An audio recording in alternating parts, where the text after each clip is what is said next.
Things are beginning to take a wacky turn as we move on forward in the world of Dragon Ball, as our heroes are seen attending a World Invitation alongside Arale, making a surprise return in the world of Dragon Ball as Vegeta tags along with Bulma, and Goku is seen also at the assembly, but this time for a part-time job. What's going on, Dragon Ball Super fans? Welcome to my Dragon Ball Super episode 69 review entitled Goku vs Arale. Earth ends in a wacky battle leading into Dragon Ball Super episode 70, in which I personally cannot wait to see because Champa makes a return in Dragon Ball Super, but this time to play some baseball against Universe 7. So in case you guys have not seen the episode, this video will contain massive amounts of spoilers leading into Dragon Ball Super episode 70. And before we officially begin, I want to take the time to say, if you guys have not subscribed to this channel, make sure you guys hit that subscribe button. That way you guys are always in the loop with Dragon Ball. And also don't forget to hit that little bell icon next to my name. That way you guys are always notified with any Dragon Ball video I post out. YouTube is acting up and its system is really down right now. So in case you guys want to be up to date with Dragon Ball content, make sure to slap that bell. And of course, if you guys love Dragon Ball, make sure to slap a like on this video to show your love and support for Dragon Ball. Now, this episode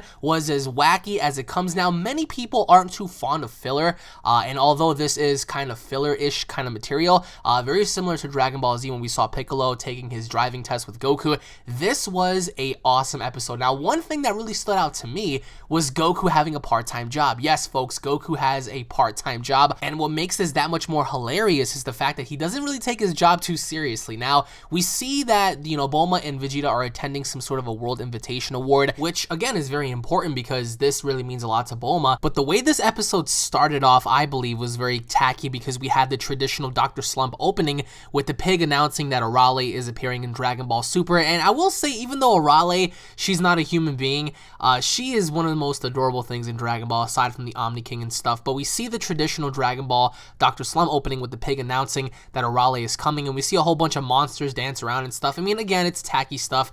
Some people aren't too fond of this, and nor would they actually approve of this kind of thing. But I mean, it's just basic filler stuff that's going to lead into something more important down the road. But we see Arale crashing through walls. We see how she's saying hello to everybody. She's not really, you know, a fear-mongering war maniac, but we see her running around as a kid. She's having fun. She's like breaking stuff all around her. Now, to further explain what the World Invention Award is, it's to decide the best inventor of the world. So Mr. Satan is going to be the presenter of this, and Bulma brings Vegeta. So we all know, presumably enough, that Bulma might receive this award as the best inventor of that time.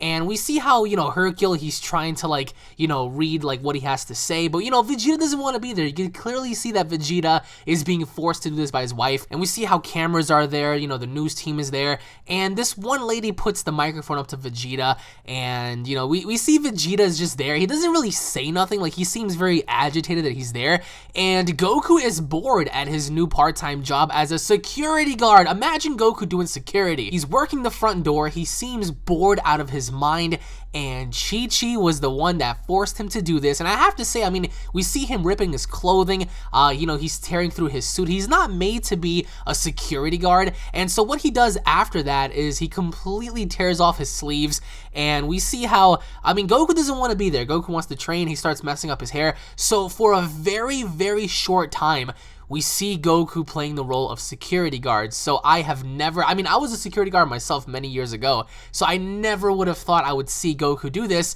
and for the time being it was fun, but we see Goku tear his sleeves off and walk away. So I'm assuming, of course, he's not going to be working there anymore. Now, the winner of the World Invention Award was actually Senbei and from the Penguin Village. So we see how he comes up and he says, "I've been called by Dr. Slump, but I'm really a genius after all. Check this out." And he starts, you know, showcasing like this little, it looks like a little pot. Like, it's hard to describe. I mean, having to explain what happened in this episode, you're really gonna have to go in detail with like what happened with Dr. Slump and stuff. But we see how it's quite different than how we originally imagined. I mean, we see how Bulma's there. Vegeta does not want to be there. We see how Trunks, I'm guessing that he looks a little older. I don't want to go off the basis of him having to look too much older, but it looks like he's aging just a little bit. And in which later on we see how the invention that Senbei had actually created is a device to where the machine can make anything that a person wants come true, meaning a wish. And we see right after how Hercule wishes for like some merchandise, and we have like a little keychain thing going on. And then later on we see Arale arrive, and she's saying rejected, rejected, rejected. And we see how Hercule feels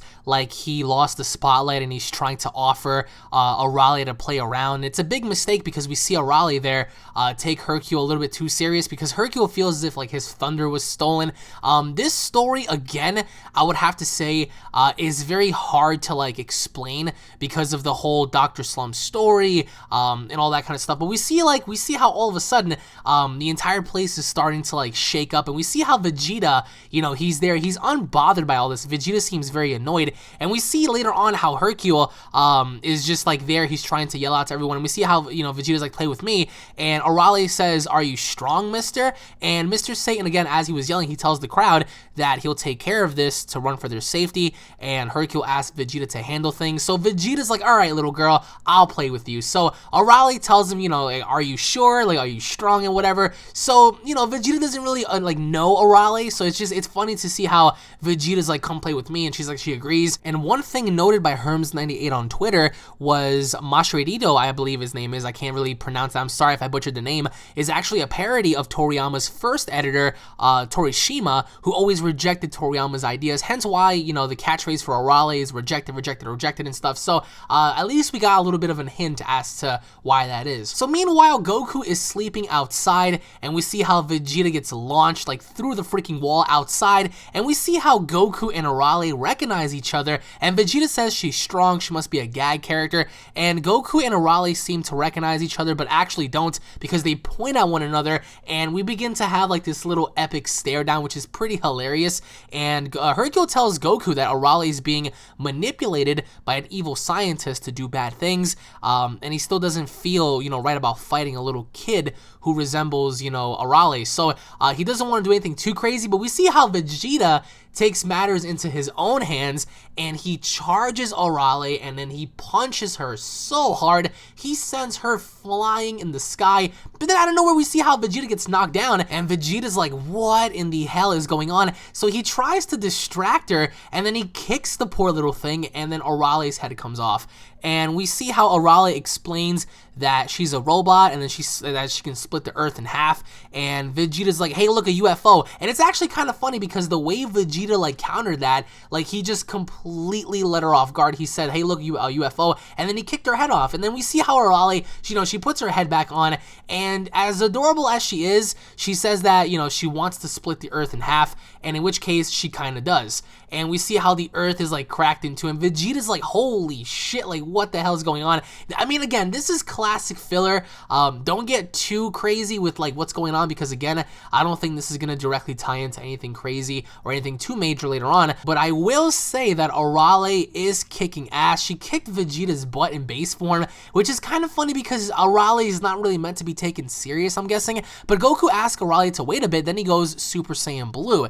Now we see how once Goku goes Super Saiyan Blue, I mean, you normally assume like you don't really have to go as far as becoming a Super Saiyan Blue to play with a robot child, but we see how Arale begins to, you know, she's very happy that Goku transformed, and then she fires like somewhat of a beam attack at Goku, and Goku counters with a Kamehameha wave, and it's actually kind of crazy to see Super Saiyan Blue Goku fight Arale, and how he's able to counter her attacks and stuff. I mean, even though she's a robot, I mean, hell, Goku seems very surprised as he was knocked back, by the way. And then we see Arale promise to fire a attack even 100 times stronger than how she just fired at Goku. And again, Goku's very excited, and we see how, you know, Hercule is saying it's the end of the world, it's over, and Bulma has an idea. She calls Whis, but here's the bad thing. Beerus is sleeping.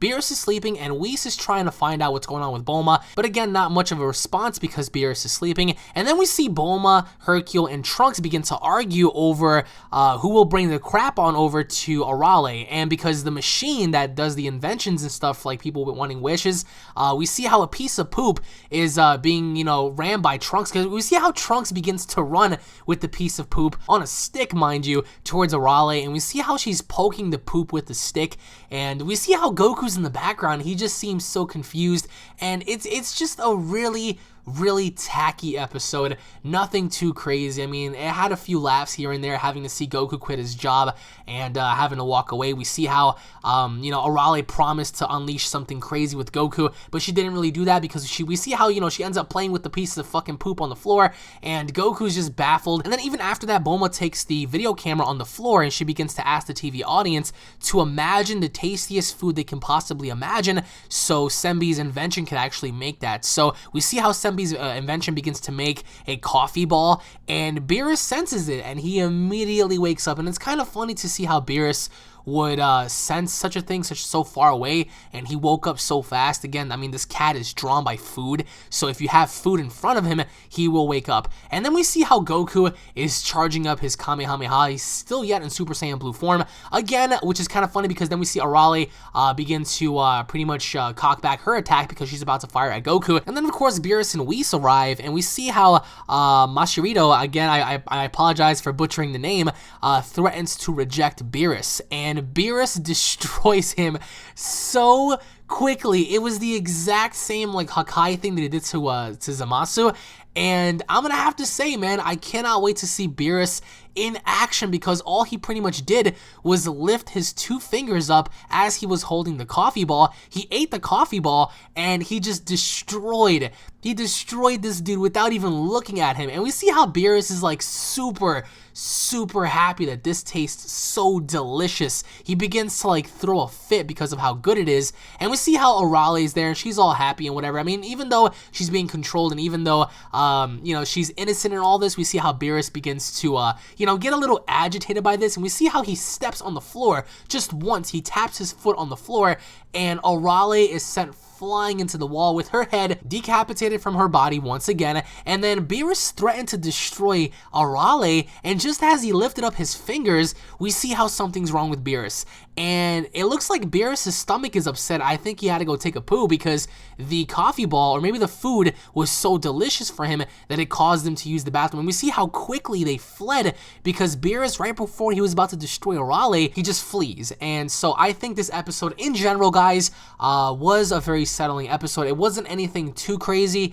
We see Goku having his new job with a new little hairdo. We see how Beerus came by and he destroyed people. At least he tried to destroy Arale before he had to go to the bathroom. A very subtle episode, guys. Nothing too crazy.